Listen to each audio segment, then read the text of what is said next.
It is better to give than receive. Oh yeah? Yeah!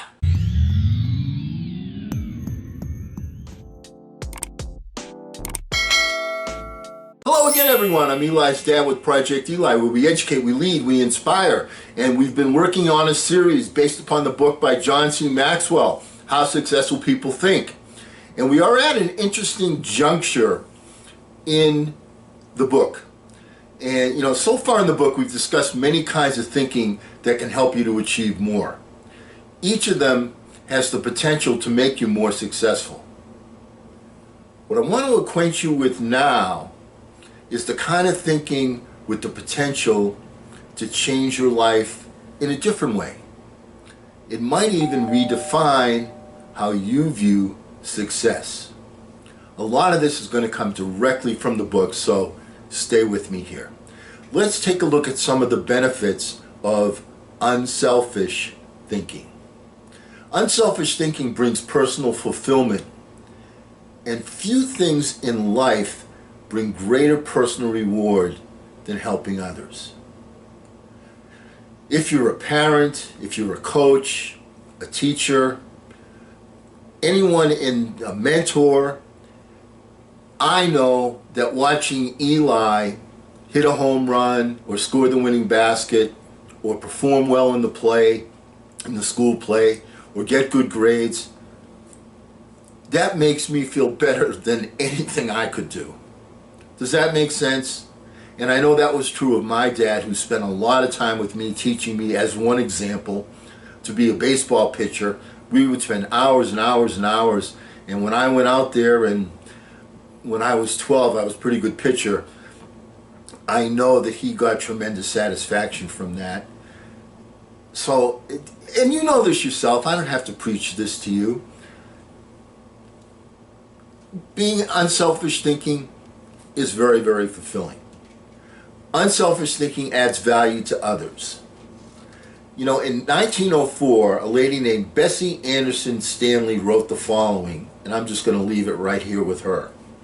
And I quote, "He has achieved success who has lived well, laughed often, and loved much, who has enjoyed the trust of pure women, the respect of intelligent men, and the love of little children, who has filled his niche and accomplished his task, who has left the world better than he found it, whether by an improved poppy, a perfect poem, or a rescued soul, who has never lacked appreciation of earth's beauty or failed to express it, who has always looked for the best in others and given them the best he had, whose life was an inspiration, whose memory a benediction."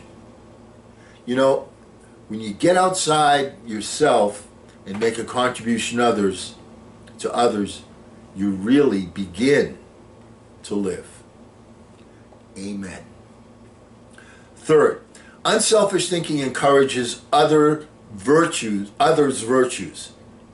When you see a 4-year-old, you expect to observe unselfishness. You expect to observe selfishness. But when you see it in a 40-year-old, it ain't very attractive, is it? Of all the qualities a person can pursue, unselfish thinking seems to make the biggest difference toward cultivating others' virtues. That's why it's so critical to have what I refer to as an attitude of gratitude. And one of the best ways to do that is in your quiet thinking time every morning. I always do this. Find 20 different ways that you're grateful. That's how you take things that are ubiquitous completely around you pay no attention to, and then you start to realize, we've all gone through a period where there's been a power blackout, as an example. You take electricity for granted, but if you don't have it, you say, when is electricity coming on? Be grateful for electricity. I'm grateful for Eli, my son. I'm grateful for health insurance. I'm grateful for my health. Just find 20 things every day and try to make them different. Find 20 things every day that you're grateful for. That will get your day started. Make that part of your quiet thinking time. It only takes a minute. I think that's You know, the ability to give unselfishly is so difficult because it goes against the grain of human nature. But if you can learn to think unselfishly and become a giver, then it becomes easier to develop many other virtues. Gratitude, love, respect, patience, discipline, and on and on and on and on. Fourth reason why unselfish thinking is great for you. It increases your quality of life. The spirit of generosity created by unselfish thinking gives people an appreciation for life and an understanding of its higher values. Seeing those in need and giving to meet that need puts a lot of things into perspective. It increases the quality of life of the giver and the receiver.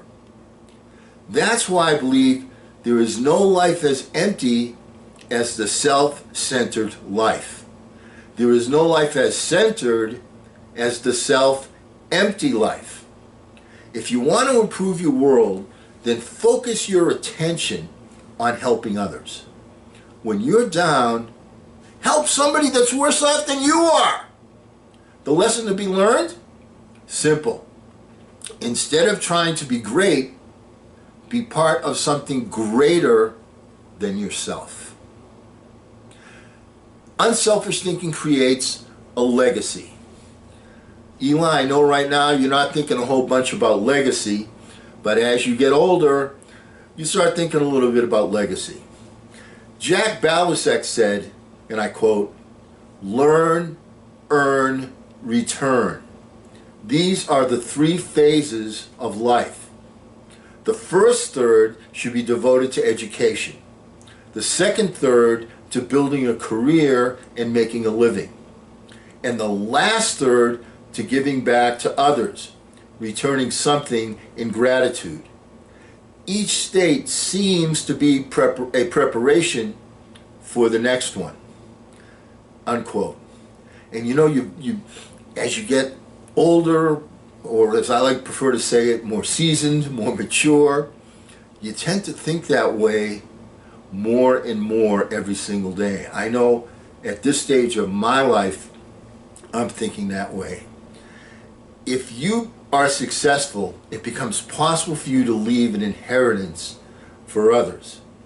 But if you desire to do more, to create a legacy, then you need to leave that in others. When you think unselfishly and invest in others, you gain the opportunity to create a legacy that will outlive you. And I can give you the first-hand scoop on that. I have had in my life 4 or 5 significant mentors. Now, on this channel, I've talked about them several times. The most important one of those was a gentleman named Bob Anderson. Had you heard of Bob Anderson before? He lives on in me with some of the traits that I was able to acquire from this very talented man. And all of these significant mentors that I had made me make one promise. And that promise was, you must pass on this information that I'm giving you to somebody else. You must sort of pay it forward. That's the importance of unselfish thinking. And next time we're going to go into, as we always do, how to be an unselfish thinker. And always remember, let's not ration the passion, let's fashion the passion. I'm Eli's dad.